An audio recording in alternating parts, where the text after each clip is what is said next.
já não cabem mais em mim.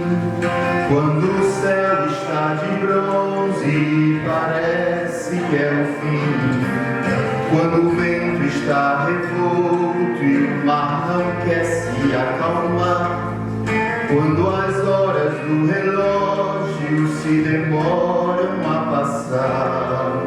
Muitas vezes não consigo os teus planos compreender, mas prefiro confiar sem entender.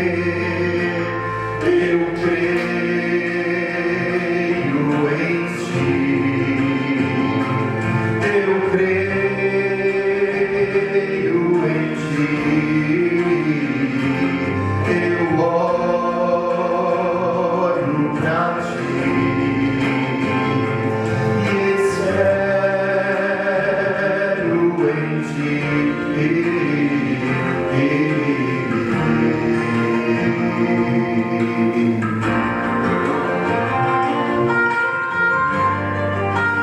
Quando você está aflito, aí Deus responde assim. Quando você sente medo, do seu lado eu estou. E é bom que você saiba que eu sinto a tua dor. Nunca, nunca se esqueça de que o mar posso acalmar. E eu sei o tempo certo da vitória te entregar. Esse tempo é necessário pra te amadurecer. E depois vem novidade pra você. Eu cuido de ti. Eu cuido de ti. Descansa em mim. Comece a sorrir.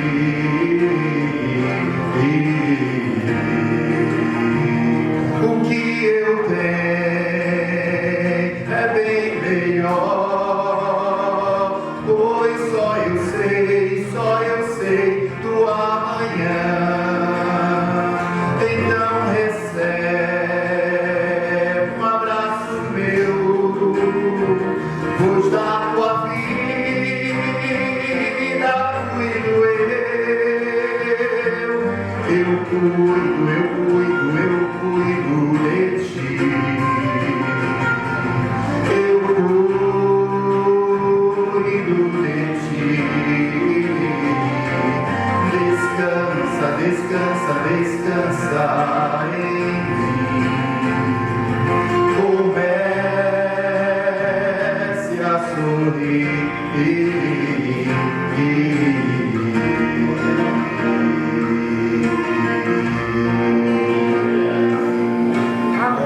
Às vezes a dor demora, às vezes a noite é muito longa, às vezes o relógio parece que não passa, mas você não pode esquecer, Ele cuida de você.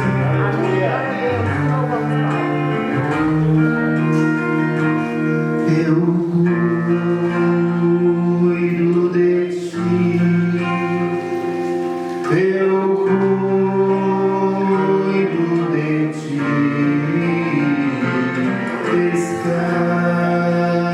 Descansa em mim.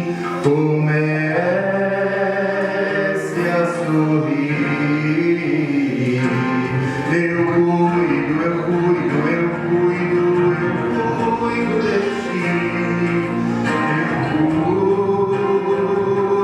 de ti.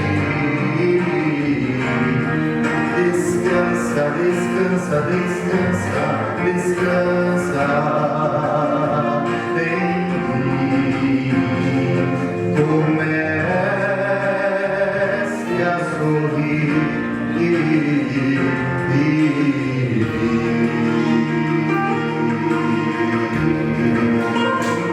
Eu creio em ti. Descansa, descansa, descansa.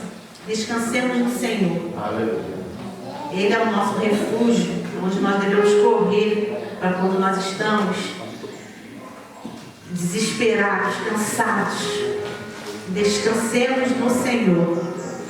Eu quero dar as boas-vindas aos irmãos que estão aqui presentes, a você que está nos assistindo hoje à noite. Nós queremos dar boas-vindas para a nossa irmã Rose, que está aqui presente. Deus te abençoe, Rose. Deus te abençoe, irmã Ana, irmão Rogério, os pais da Fran. Deus te abençoe, Priscila. Está ali com a Antonella, a Ivani também. Muito bom ter você novamente aqui no nosso meio, Ivani. E a Rose também. Estamos felizes por todos estarem aqui, tirando essa manhã, esse dia, para louvar a Deus. Minhas irmãs, esse mês é o mês do Outubro Rosa, né? Esse movimento internacional de conscientização para o controle do câncer de mama, criado no início da década de 1990. Essa data, né, é celebrada anualmente, com o objetivo de compartilhar informações, promover a conscientização da doença, proporcionar maior acesso aos serviços de diagnóstico, tratamento e contribuir para a redução do câncer de mama, né, e da mortalidade. A fonte que eu tirei isso foi do INCA, do Instituto Nacional do Câncer. Outra coisa também que nós comemoramos nesse mês, e foi ontem, foi o dia do pastor congregacional, né? Nesse dia, nossas uniões de igreja observam como sendo o dia do pastor congregacional, dia 2 de outubro. Por que foi esse dia instituído? Porque foi a data em que Robert Reid Calley foi formalmente eleito pastor da igreja fluminense. Pastor da igreja, deixa eu me identificar, evangélica fluminense, em 1863. Dessa forma, a nossa denominação separou essa data para registrar o dia do pastor congregacional. E nós agradecemos a Deus a vida dos nossos pastores, pastor Sérgio Henrique e pastor Luciano Graça. Nós estamos felizes por ser pastoreada por vocês e agradecemos a vida de vocês.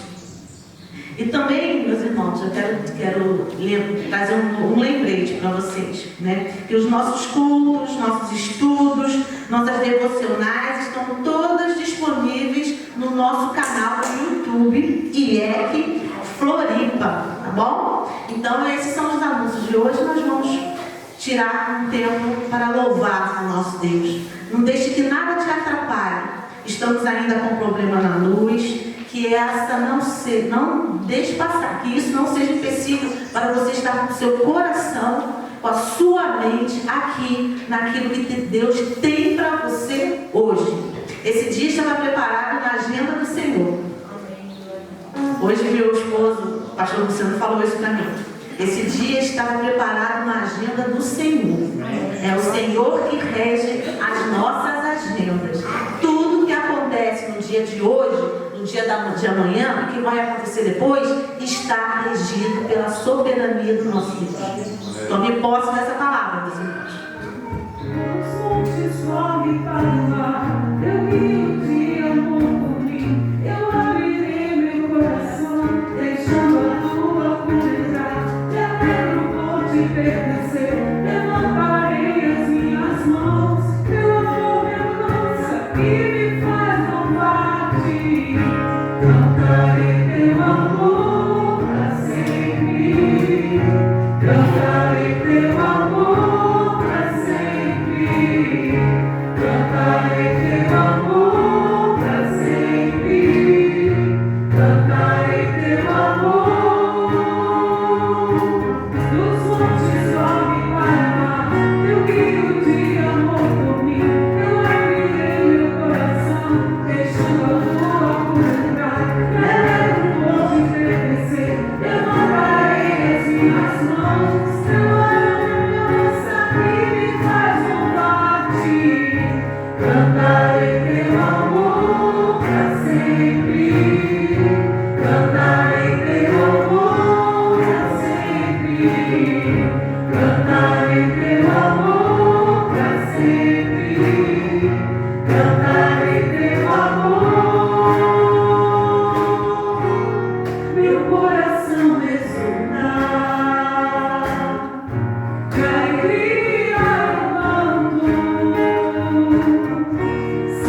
Obrigada, Deus. Obrigada porque podemos cantar o teu amor.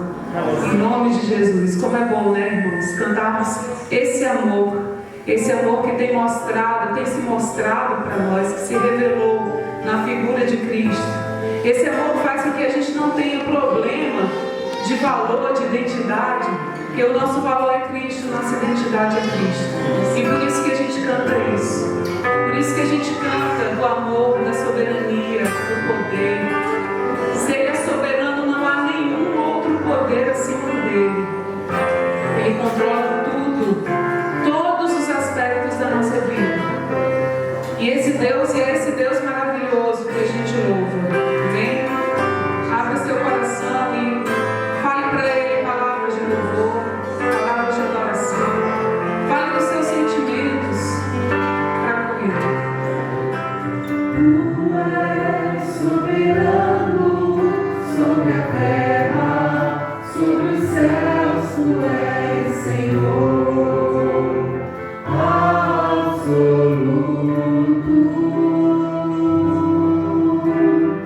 Tudo que existe acontece, Tu sabes muito bem. Tu és tremendo. Tu és soberano sobre a terra, sobre os céus, Tu és Senhor absoluto.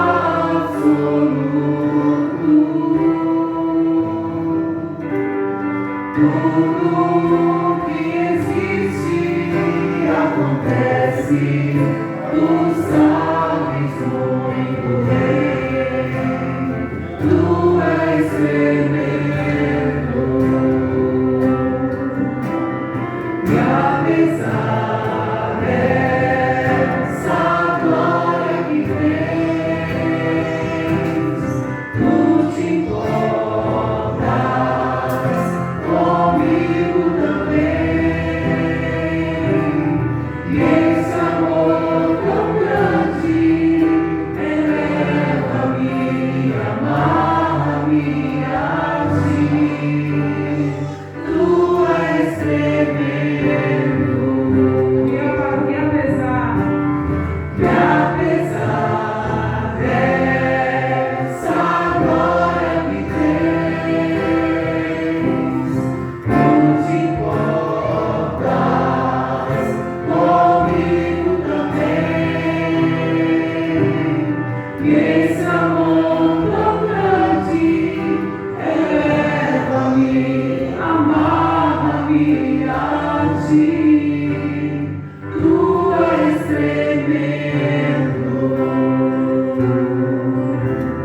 E esse amor tão grande eleva-me, amarra-me a Ti, Jesus. Tu és tremendo.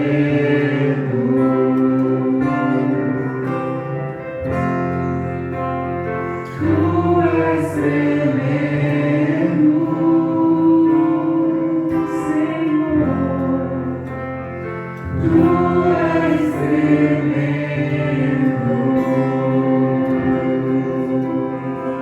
o profeta Isaías vai nos dizer, no capítulo 40, versículo 26, levantai ao alto os olhos e vede. Quem criou essas coisas? Aquele que faz sair o seu exército de estrelas, todas, bem contadas, as quais Ele chama pelo nome, por ser Ele grande em força e forte em poder. Nenhuma só venha faltar. Eu acho lindo esse texto de Isaías, o poder de Deus, da grandiosidade de Deus, né? Ele chama a gente a olhar para o lugar certo, levantar ao alto os olhos. Vamos levantar os olhos ao alto, porque aí a gente tem esperança. Vamos levantar os olhos ao alto, que a gente tem a visão, um vislumbre da maravilha que é o nosso Deus. Esse céu, essa infinidade, as estrelas, que Ele chama cada uma pelo nome. Isso é muito bonito, né? Nenhuma só vem devem faltar. O Senhor se preocupa com cada uma das estrelas. E tem mais estrelas no céu do que grãos de areia na terra, né? Já provaram isso. Então o Senhor se preocupa com cada aspecto, com cada parte da criação dele. Não seria diferente comigo e com você, né? Com os passarinhos, com os lírios dos campos. Ele quem veste os lírios dos campos, Ele quem alimenta os passarinhos. Ele quem te faz promessas maravilhosas. O Senhor me falou o coração sobre isso, né? Essa promessa que Ele vai enxugar cada lágrima. E o Senhor me falou, glória a Deus. Ele vai enxugar a lágrima de quem derramou uma lágrima por causa de uma unha encravada. Ele vai enxugar a lágrima de quem derramou a lágrima por causa de uma crise renal. Ele vai enxugar a lágrima de quem derramou uma lágrima por causa de uma desilusão amorosa. Ele vai enxugar toda a lágrima. Ele está dizendo com ele, o Senhor não compara os sofrimentos, quem sofreu mais, quem sofreu menos. Ele é tão misericordioso que Ele vai enxugar as lágrimas. Ele não diz, olha, você que teve um sofrimento pequenininho, você vai lá para o fim da fila que enxuga a sua lágrima depois. Mas Ele vai enxugar as lágrimas. O nosso sofrimento importa para o Senhor. O nosso sofrimento é legítimo. E é por isso que o Senhor diz que vai enxugar as lágrimas. Eu acho essa promessa maravilhosa. Paulo diz que Ele é a imagem do Deus invisível, o primogênito de toda a criação. Nele, em Cristo, foram criadas todas as coisas que há no céu e na terra, visíveis e invisíveis. Sejam tronos, sejam dominações, sejam principados, sejam potestades. Tudo foi criado por Ele e para Ele. E Ele é antes de todas as coisas. E todas as coisas subsistem por Ele. E Ele é a cabeça do corpo da igreja, o princípio, o primogênito dentre os mortos, para que em tudo tenha preeminência. Porque foi do agrado do Pai que toda a plenitude nele habitasse. E que, havendo por Ele feito a paz pelo sangue da sua cruz, por meio dele reconciliasse consigo mesmo todas as coisas, tanto as que estão na terra como as que estão nos céus. A vós também, que no outro tempo erais estranhos e inimigos no entendimento pelas vossas obras más, agora contudo vos reconciliou no corpo da sua carne pela morte, para perante Ele vos apresentar santos, irrepreensíveis e inculpáveis. Olha o que Cristo fez por nós. Santos de todos os pecados que foram destituídos da glória de Deus, para santos, irrepreensíveis e inculpáveis. Quem faz isso? Só Jesus, só Jesus. Nos dá graças por isso. Graças eu te dou, Pai, pelo preço que pagou, sacrifício de amor que me comprou, ungido do Senhor, pelos cravos em suas mãos. Graças eu te dou, ó meu Senhor, lavou minha mente e coração, me deu perdão, restaurou minha comunhão. Digno é o Senhor, sobre o trono estás, soberano e amor, ó sempre te adorar. És o rei das mãos, merece ao Cristo que venceu. O reino de Deus morreu por mim, mas ressuscitou.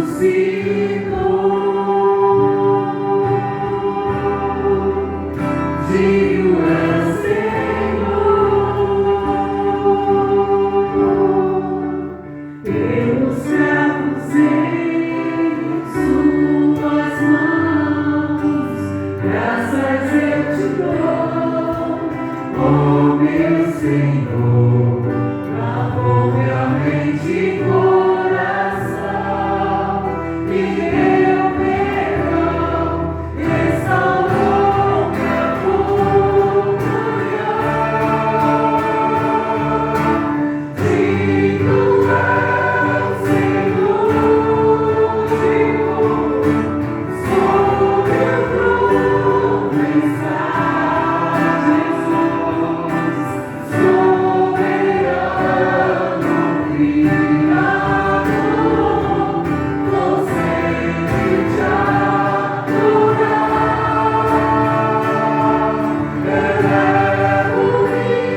intimidade de relacionamento com Deus, Pai, por causa do Teu amor, da Tua graça, do Teu poder, o Senhor nos resgatou.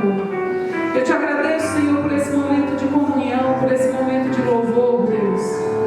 Esteja nos corações, Espírito Santo, fala aos corações. A Tua palavra vai ser pregada agora. Que preciosa é cada palavra Tua deixada com tanto amor para nós, Senhor. Obrigado porque o Senhor é um Deus comunicável. E que maravilha o Senhor nos alcançar pela escrita. Que maravilha a gente abrir a Tua palavra e falar a Tua palavra, expor a Tua palavra. Abençoa a Fran, Senhor. Deus, ela é Tua filha, Tua serva. Ela se alegra no Senhor. Deus, nós queremos que a palavra falou primeiramente o coração dela, veio direto do Senhor. Então ela, como instrumento teu, ungido, criado por Ti, ela vai falar da Tua palavra, Deus. Que isso aconteça, Senhor, no fluir do Teu Espírito. Que isso aconteça, Senhor, nos propósitos do Teu Espírito, Senhor, para usá-la como instrumento, para que o Senhor possa deixar a Tua mensagem de hoje, nessa manhã, que cada um de nós precisa. Se a gente está aqui, a gente precisa dessa mensagem. Abençoa a Fran, Senhor. Em nome de Cristo, ela vai falar do Senhor. Oh, isso é uma tranquilidade, a gente falar do Senhor, isso é uma paz. A gente falar do Senhor, não de nós mesmos, mas do Senhor. Porque o Senhor merece toda a honra, toda a glória. Que privilégio, Senhor. Privilégio abrirmos a boca e falarmos as Tuas palavras. Abençoa esse momento, Senhor. Esse momento é o mais importante. É o momento da Tua palavra, Senhor, dita aqui. Cada vez que a Tua palavra é lida, Senhor, prostra nossos corações, rinde nosso entendimento, Senhor. Esteja ali na nossa mente, cuidando, para que a gente compreenda, mas não compreenda só intelectualmente, Senhor, mas que a gente venha a devorar essa palavra, que ela nos sustente, que ela molde nosso caráter como o de Cristo foi, Senhor. É para isso, Senhor, que estamos aqui. Receba toda a honra, toda a glória, Senhor. Seja entronizado nesse lugar cada dia mais em nossas vidas, cada dia mais, Deus. Obrigada pela oportunidade, em nome de Jesus.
Chamar a nossa querida irmã Fran.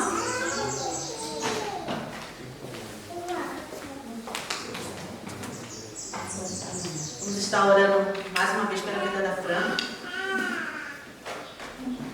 Senhor amado, Senhor querido, obrigada, Senhor Deus, porque Tu estás presente aqui no nosso meio, Pai. Obrigada pelos cânticos que nós entoamos, Senhor Deus, em louvor a Ti, Pai. Recebe, Senhor Deus, com uma aroma suave, Pai, os nossos louvores, Senhor Deus. Abençoe a Tua serva Fran, Senhor. Aquilo que o Senhor falou para ela, Senhor Deus, ela vai transmitir para cada um de nós, Senhor. E que nós possamos entender, Senhor Deus, o que Tu queres para a nossa vida, Senhor Deus. Nesse momento, possa ser um momento de edificação para a Tua igreja, Senhor Deus. Obrigada, Deus, porque Tu és um Deus maravilhoso, Senhor.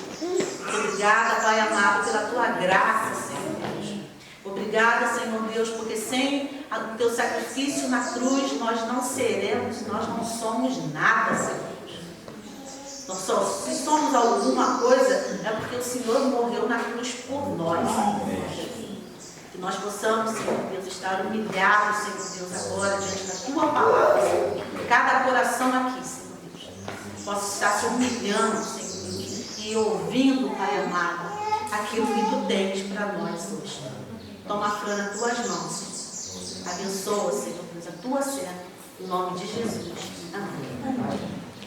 A paz do Senhor, irmãos. Esse tema é muito precioso e muito importante, né?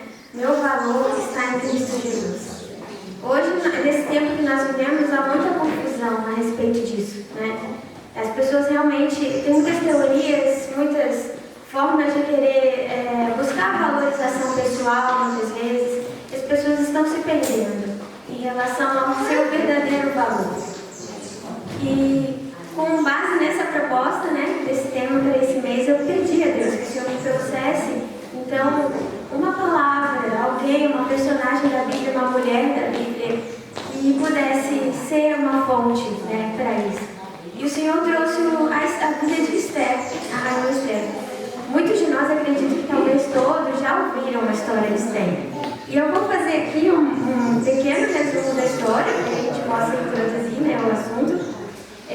Então, o livro de Esther, ele relata a salvação que Deus operou em favor do povo judeu e o povo por meio do qual ele traria o Salvador para toda a humanidade, Jesus. E ele fez isso, a Bíblia relata que ele fez isso no livro de Esther por meio de uma mulher órfã, desterrada, chamada Esther. E que depois veio se tornar rainha de um império, um dos maiores impérios da antiguidade. Esther era descendente de judeus que foram deportados de Jerusalém para a Babilônia, para os domínios da Babilônia cerca de 100 anos antes. Após a deportação dos judeus, um imperador, o Ciro, né, um rei persa, tomou a Babilônia. Então eles passaram a estar sob o domínio persa. Esther então foi criada pelo seu primo, Mardoqueu, em algumas versões Mordecai, que a acolheu como filha depois que ela perdeu os dois pais. Os capítulos 1 e 2 então, de Esther revelam a forma como Esther chegou ao trono. E a gente pode ver claramente a soberania de Deus agindo por meio das circunstâncias. Nesse livro, isso é muito evidente. E eu vou contar aqui resumidamente o início, e depois nós vamos ler, eu peço até que os irmãos abram em Esther, né? No capítulo 4, nós vamos ler depois a partir do versículo 10. Então, nós vemos que a história começa com o rei Assuero, no terceiro ano do seu reinado, promovendo uma grande festa. Era uma festa tão grande que durou 6 meses. Nessa festa estavam todos os príncipes e nobres de todo o reino. O reino, ele dominava sobre 127 nações naquela época. Então era algo realmente muito grandioso. Depois de 6 meses de festa, ele ainda promoveu um banquete de 1 semana para todos os cidadãos que estavam na capital daquele império, que era Suzã. E nesse banquete ele disse que todos poderiam beber e comer à vontade. Ao final desses dias, o rei decidiu chamar a rainha Vasti, que era sua esposa, para comparecer perante os seus convidados. O rei já estava bêbado, a Bíblia diz, e ele queria, na verdade, mostrar a beleza de Vasti. E Vasti, nesse meio tempo, também estava oferecendo um banquete para as mulheres, e ela se recusou a vir. Terminantemente, ela se recusou a vir. Como o rei tinha anunciado a vinda dela, isso se tornou uma humilhação pública para ele. E muito, muito irado, ele tomou conselho, né, com seus conselheiros, para saber o que ele deveria fazer em relação a esse assunto. E, depois de ter sido aconselhado a respeito, ele decidiu destituir a rainha Vasti, que ela nunca mais entrasse na sua presença, e que outra, melhor do que ela, fosse colocada no seu lugar. Passados esses acontecimentos, sugeriram então ao rei que ele fizesse uma espécie de concurso de beleza. e que fossem recrutadas moças virgens e bonitas de todo o reino, para que o rei pudesse escolher a que mais agradasse a ele. Então, reunidas essas moças, Esté estava entre elas.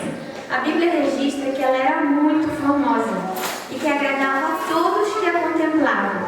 Certamente, a sua beleza ela era reforçada pela beleza também do seu caráter. Então, no versículo 17 do capítulo 2, está registrado que o rei amou mais a Esté do que todas as outras mulheres, e ela alcançou perante ele favor e benevolência mais do que todas as virgens. E o rei pôs-lhe na cabeça a coroa real e a fez rainha em lugar de Vasti. Depois dessas coisas, e aí aqui a gente começa a ver, até onde eu contei, resumidamente, bem resumidamente, a gente vê Deus preparando, Deus se antecipando aos eventos que iam acontecer. E aí a gente vê que quando o inimigo começou a traçar também os seus planos, Deus já tinha se antecipado. Depois dessas coisas, o rei Assuero ele estabeleceu uma espécie de primeiro-ministro, um homem chamado Amã. Esse Amã era descendente dos Amalequitas. E os Amalequitas eram uma nação inimiga de Israel de longa data. Inclusive, foi a primeira nação que lutou contra Israel depois que eles saíram do Egito. E quando o rei estabeleceu Amã como primeiro-ministro, foi determinado que todos os servos do rei que serviam à porta do rei se prostrassem a Amã, diante de Amã quando ele passasse. Mas Mardoqueu, o primo de Esté, seu pai adotivo na verdade, não se prostrava. A gente pode pensar que isso possa ter a ver com o fato de ele ser judeu e Amã, amalequita, e também pelo fato de ele poder considerar isso como uma espécie de idolatria, né, indevida.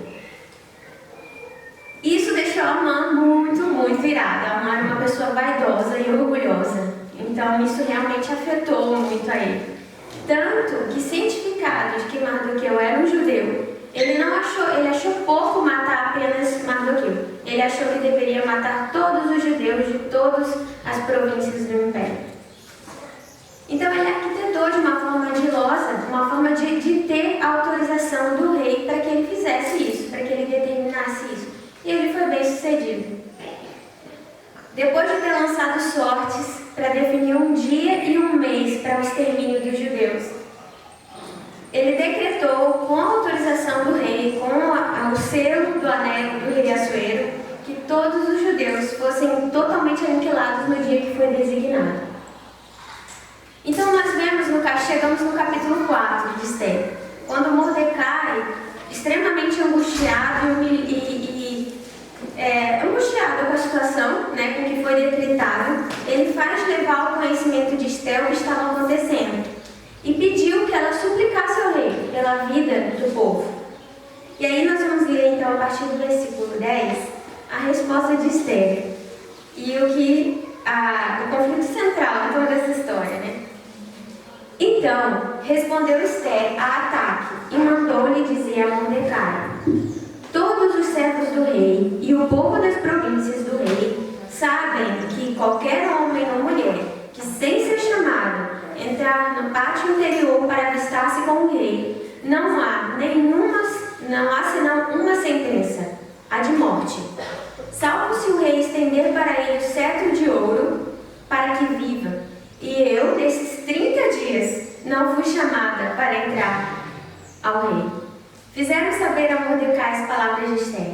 Então lhes disse Mordecai que respondessem a Esté: não imagines que por estares na casa do rei, só tu escaparás entre todos os judeus.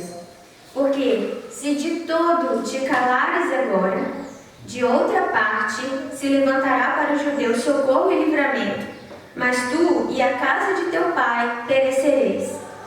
E quem sabe se para conjuntura como esta é que foste levada a rainha. Então disse Esté que respondessem a Mordecai: vai, ajunta a todos os judeus que se acharem em Susã e jejuai por mim, e não comais, nem bebais por 3 dias, nem de noite e nem de dia. E eu e as minhas servas também jejuaremos. Depois irei ter com o rei, ainda que é contra a lei, se perecer, pereci. Então se foi Mordecai e tudo fez segundo Esther lhe havia ordenado. Nós podemos chamar a atenção aqui e perceber que dois pontos que são muito evidentes aqui no comportamento, no posicionamento de Esther, quando confrontada diante desse grande desafio, né, nessa grande necessidade. Antes de tudo, a gente percebe que ela dependia de Deus. Onde estavam as raízes de Esther? Ela dependia de Deus. E nesse momento de grande conflito, ela não confiou na sua posição de rainha, na sua beleza, ou até nas afeições que o rei Assuero poderia ter por ela. Ela não confiou em nada disso porque ela sabia que todas essas coisas poderiam falhar naquele momento. Pelo contrário, a primeira atitude dela foi procurar o favor de Deus. Foi pedir a Deus que agisse, que intervisse. Ela não foi de imediato, porque ela sabia que na força dela ela não poderia. Então isso foi evidenciado no jejum, que ela pediu que os outros também a ajudassem naquele momento, né? E um outro ponto também que chama a atenção é que ela não se deixou vencer pelo medo. O medo estava presente e era real, porque as leis persas eram muito rígidas, muito rigorosas. Ela tinha conhecimento do que tinha acontecido com Vasti apenas pelo fato de não ter ido à presença do rei. E se a lei dizia que quem comparecesse à presença do rei sem ser chamado seria morto, então era muito provável que isso acontecesse. Ia depender do bom humor do rei de estender o cetro para ela e demonstrar misericórdia. E além disso, uma vez que o extermínio dos judeus estava decretado, a lei persa dizia que tudo que o rei decretasse, nem ele mesmo poderia revogar. Então, aparentemente, essa situação era realmente angustiante e sem saída. O que ela ia fazer diante da presença do rei? Mas, apesar de o medo estar presente, ela não se deixou vencer por ele, porque ela confiava na promessa de Deus, de que ele estaria com o seu povo, mesmo quando eles estivessem exilados, como consequência do seu próprio pecado. Os judeus estavam exilados por causa do seu pecado, era a resposta do que Deus já havia antecipado para eles, de que eles não pecassem, não se rebelassem, não se afastassem de Deus. Então, estar no exílio era a resposta, infelizmente, dos erros que eles cometeram. Mas mesmo assim, Deus prometeu que também não os abandonaria. Deus estaria com eles, inclusive reuniria eles de volta na sua nação, no seu território, de todas as partes onde eles estivessem. E Esther tinha conhecimento dessa promessa. E sabendo disso, ela confiou, assim como Mordecai mostrou firmemente nas suas palavras, de que Deus traria sim livramento, mesmo que aparentemente as circunstâncias não demonstrassem haver nenhuma esperança para que isso fosse possível. E como resultado dessas decisões, desse posicionamento de Esther, por ter colocado a sua confiança no lugar certo, ela recebeu coragem e estratégia da parte de Deus para fazer o que devia ser feito.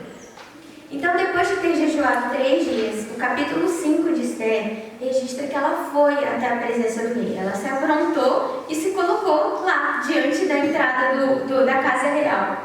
E o rei estendeu o cetro para ela, e não só estendeu, como demonstrou uma disposição muito generosa de atender o que ela quisesse, fosse qual fosse o seu pedido.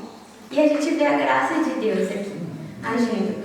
Alguns historiadores dizem que o rei Assuero era um rei muito irascível, ele era muito voluntarioso, ele era dado a mulheres. Talvez se fosse confiar na força do caráter dele, nas qualidades, nas virtudes dele, isso não seria possível. Então a gente vê a graça de Deus agindo aqui. Então é registrado que Esther ofereceu 2 banquetes. Só ao final do segundo banquete, esses banquetes ela convidou apenas o rei Assuero e Amã.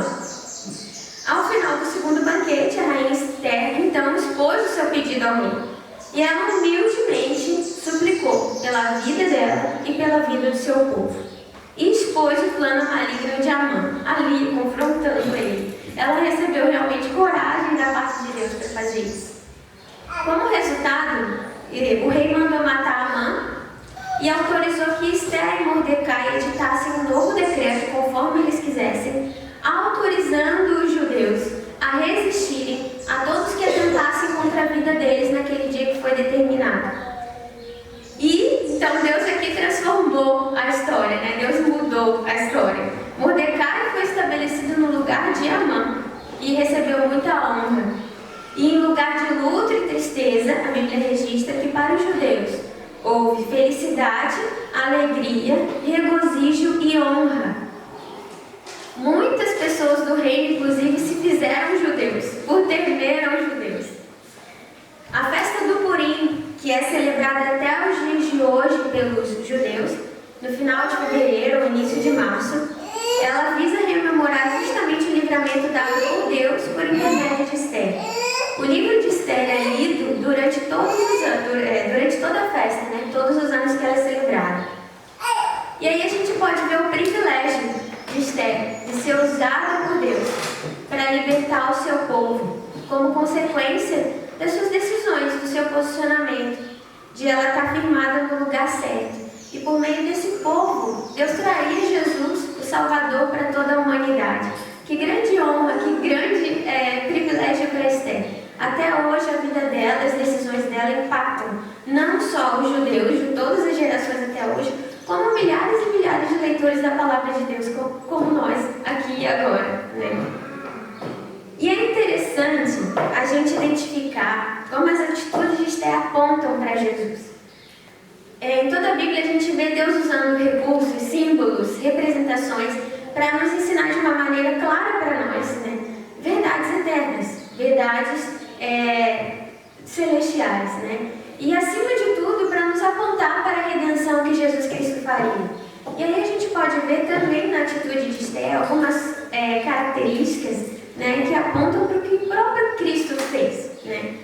Assim como Jesus, a rainha Esther dispôs voluntariamente da própria vida para servir de intercessora pelo seu povo. E mesmo sendo rainha e desfrutando das glórias e das riquezas do reino, ela preferiu se identificar com o povo dela no seu sofrimento. E ela também não considerou que a sua posição proeminente era um benefício para si mesma, mas sim algo que ela deveria usar para servir a Deus e ao seu povo. Nós vemos em Filipenses, se os irmãos puderem abrir, eu vou ler. Filipenses 2, versículos 4 a 8. A exortação de Paulo, para que nós tenhamos o mesmo modo de pensar, o mesmo sentimento que houve em Cristo Jesus.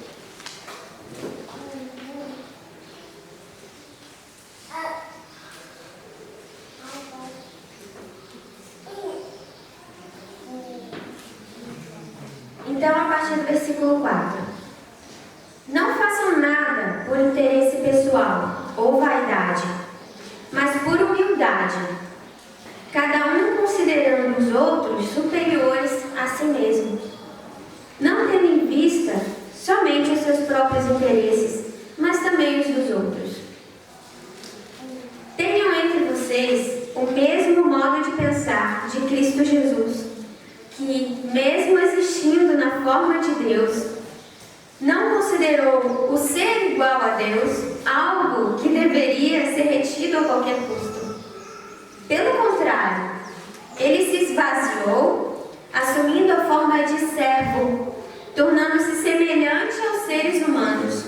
E reconhecido em figura humana, ele se humilhou, tornando-se obediente a Deus, e obediente até a morte e morte de cruz.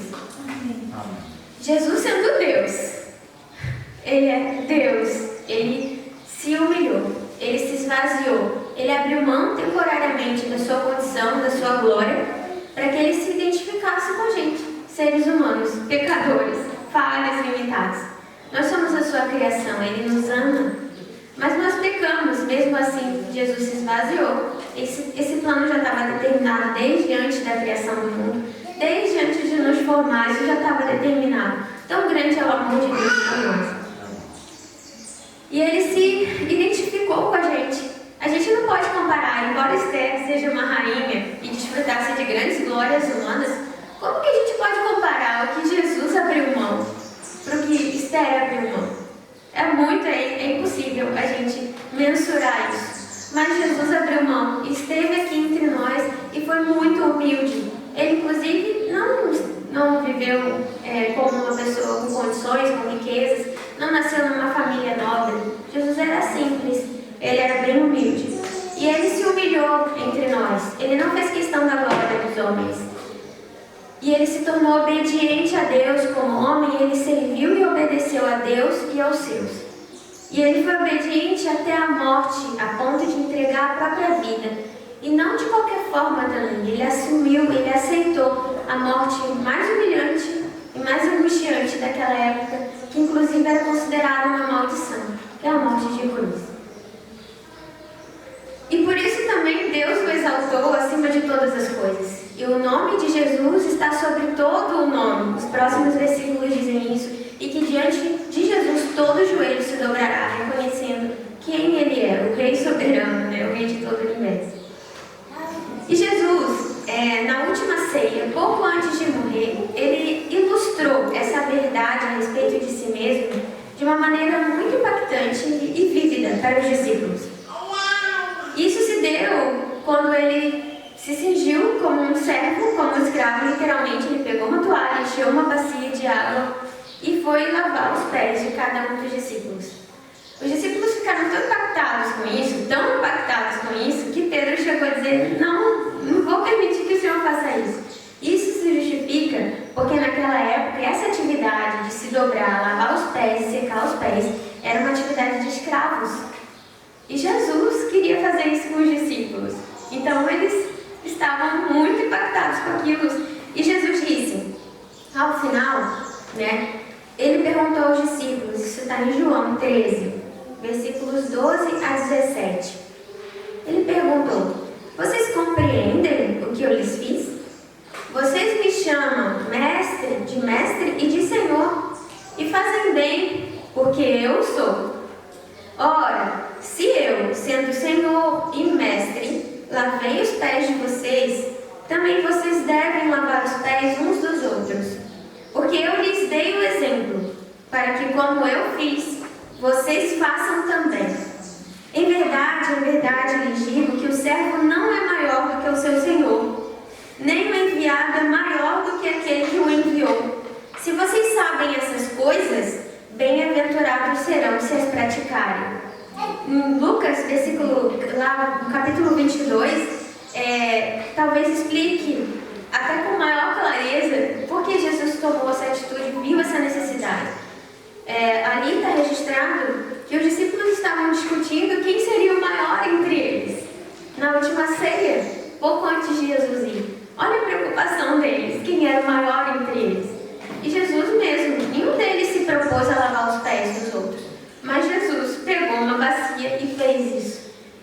Por que Jesus não se importou de se humilhar tanto?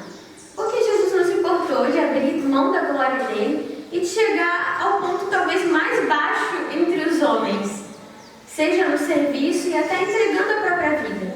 Por que Jesus fez isso? O que motivava, que sentimento e que pensamentos profundos haviam em Jesus que permitiam que ele fizesse isso? Assim como Paulo nos exortou, nós devemos ter o mesmo pensamento e o mesmo sentimento que houve em Cristo Jesus. Os versículos 1 a 3 do capítulo 13 de João, que nós lemos, contando essa história da lavação dos pés, ele nos explica, ele nos mostra que pensamentos, que sentimentos haviam em Cristo Jesus. Ora, antes da festa da Páscoa, sabendo Jesus que era chegada a sua hora de passar deste mundo para o Pai, tendo amado os que estavam no mundo, amou-os até o fim. Jesus amou e amou até o fim. Esse amor estava determinado desde a eternidade. Mas não é só isso. Durante a ceia, tendo já o diabo posto no coração de Judas, o filho de Simão, que traísse a Jesus, sabendo este que o Pai tudo confiara às suas mãos e que ele viera de Deus e voltava para Deus. A partir disso, Jesus se levantou e começou a lavar os pés dos discípulos. E aí a gente pode ver aqui que Jesus estava muito seguro e muito convicto de qual era a sua origem, de qual era o seu verdadeiro valor, qual era a sua identidade. Ele veio de Deus e ele voltaria para Deus. Ele sabia o que era importante para o Pai. Ele mesmo era a própria essência do amor. Ele sabia o valor que ele tinha. E o valor dele estava firmado em Deus. não nas coisas deste mundo, não naquilo que os homens valorizam, não naquilo que é importante para nós, não nas coisas vãs e passageiras que às vezes a gente costuma valorizar. Então Jesus, sabendo a sua identidade, sabendo que ele era Deus e que ele voltaria a estar na sua posição, ele não se importou de se humilhar, ele não se importou de servir. A essência dele era o amor e o serviço. Então nós podemos nos perguntar se nós devemos ter esse mesmo sentimento, esse mesmo pensamento que houve em Cristo Jesus. Onde está o nosso valor? No fato de ser mulher? Na beleza exterior ou nas características físicas que nós temos? Na posição social, conhecimento, inteligência ou reconhecimento que a gente alcançou perante os homens? A resposta é claro que não. Homens e mulheres são igualmente importantes diante de Deus. Em Gênesis 1, 27 está registrado que Deus fez homem e mulher, à sua imagem e semelhança. Então nós somos ambos muito importantes para Deus. Não é necessário a gente competir uns com os outros. Não é necessário a gente provar o nosso valor uns para os outros.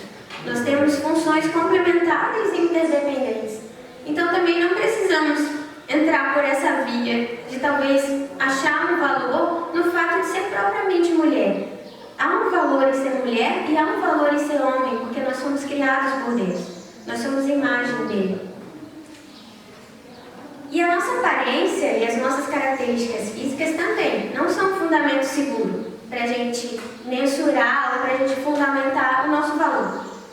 Porque o próprio Cristo, como a Bíblia registra em Isaías 53, não tinha beleza ou formosura que nos agradasse.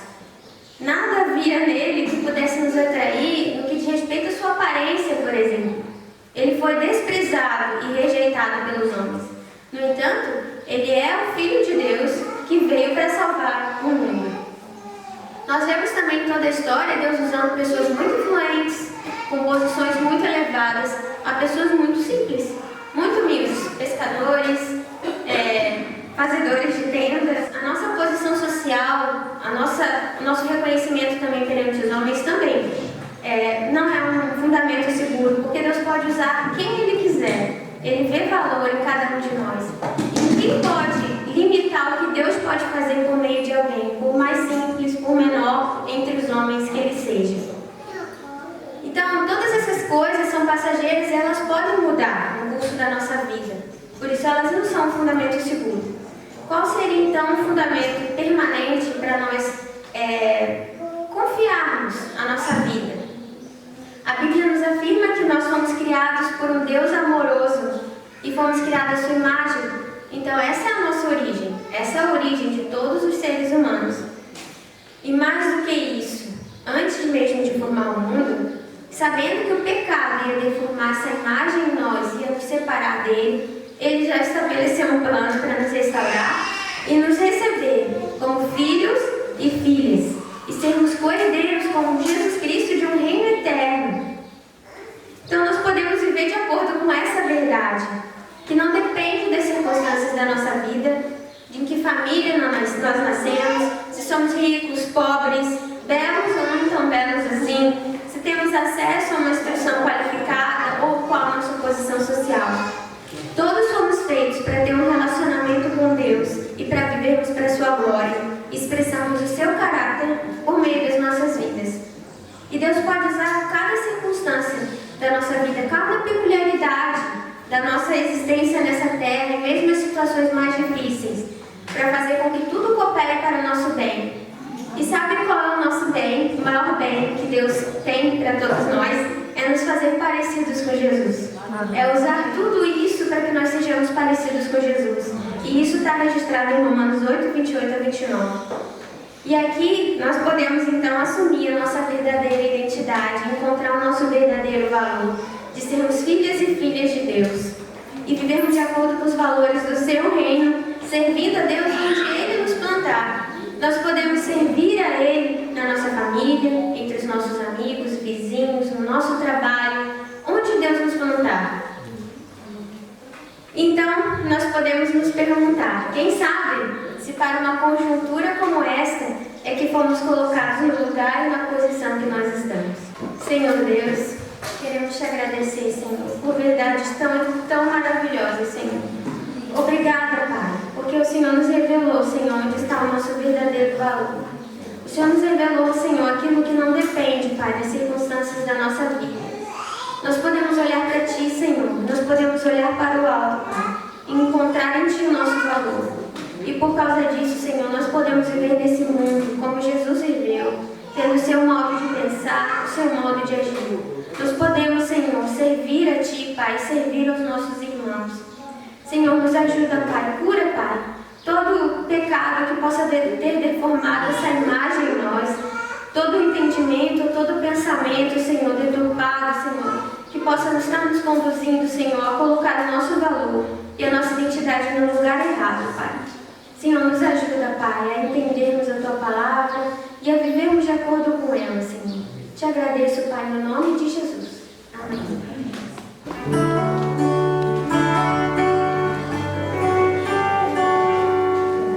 Ele não tinha qualquer beleza ou majestade pra nos atrair.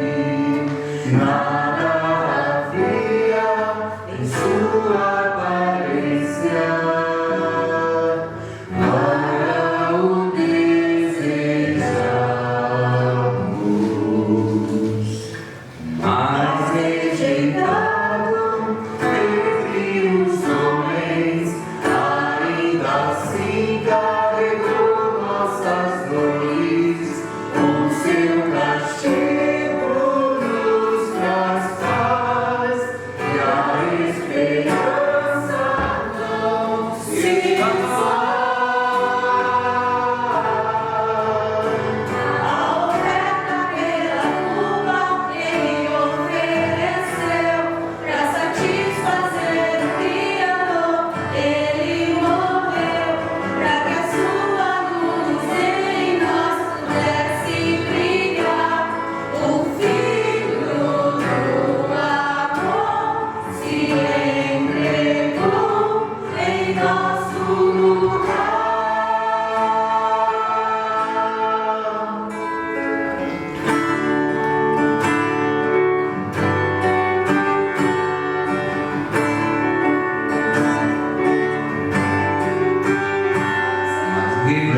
Rejeitado dentre os homens, ainda assim carregou nossas dores. O seu castigo nos traz paz e a esperança não se esvai. A oferta pela culpa Ele ofereceu para satisfazer o Criador. Ele morreu para que a sua luz em nós pudesse brilhar. O Filho do amor se entregou em nosso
Tânia, que vai fazer essa oração final. E logo após, o nosso pastor Sérgio estará interpretando a bênção apostólica.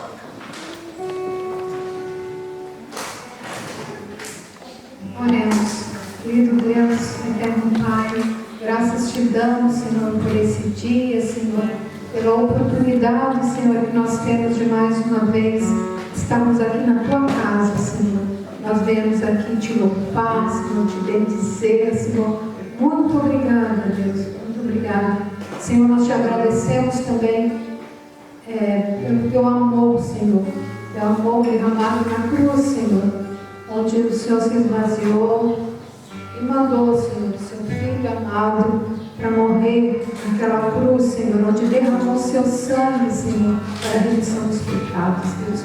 Muito obrigada, Senhor. Obrigada por esse culto maravilhoso. Obrigada, Senhor, por o Senhor fazer parte da nossa vida, Senhor. Nós queremos te dar graça, Deus. Queremos que o Senhor derrame as tuas graças, Senhor, sobre a nossa vida, sobre a nossa família, Senhor. Obrigado por esse culto maravilhoso. Essa é a nossa oração por tudo, Senhor. Nós agradecemos em nome de Jesus. Amém.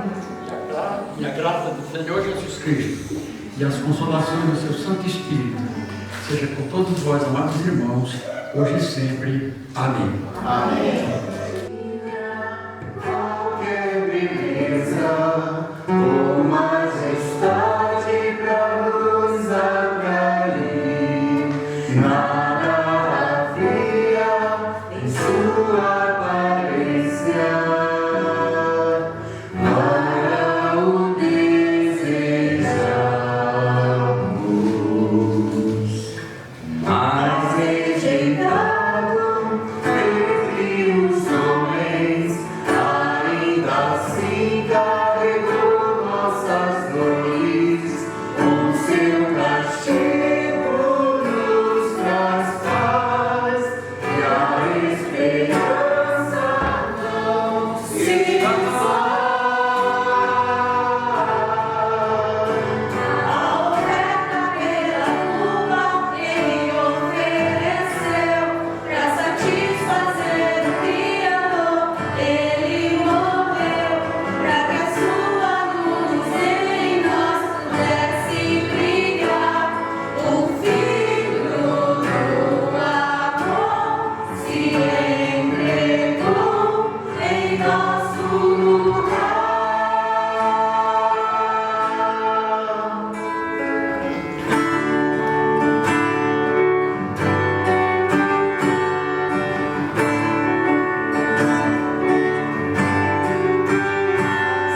Virgem